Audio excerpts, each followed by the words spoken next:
Welcome top news today. In a sweeping look at day-to-day life in the White House, the New York Times paints a vivid portrait of President Donald Trump. In the process, the publication showcases some quirky factoids that you might not expect from the leader of the free world. Here are some of the most interesting one.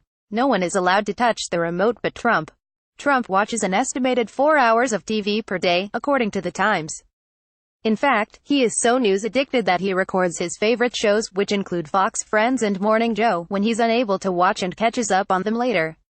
The reported rule in the White House is that no one touches the remote control except the president and the technical support staff.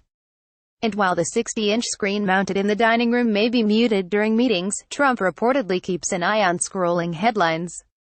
2. He can down 12 cans of Diet Coke in a single day. Trump, famously, doesn't drink alcohol, but he is a big fan of Diet Coke, reportedly drinking as many as 12 cans per day. He uses a button on his desk to summon household staff when he wants another.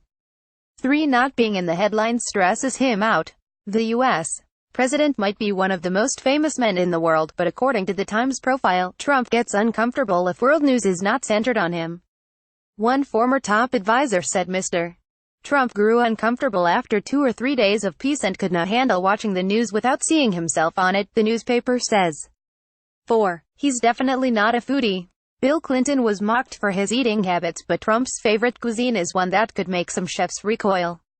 According to NYT, dinners at the White House can include well-done steak, salad slathered with Roquefort dressing and bacon crumbles, tureens of gravy and massive slices of dessert with extra ice cream. 5. He has an affinity for the White House bathrooms. Trump regularly invites dinner guests to the White House for moral support. Afterward, he loves to give them tours of the White House. The Lincoln bedroom and the Truman balcony are regular stops, but he also has an odd affinity for showing off bathrooms, including one he renovated near the Oval Office.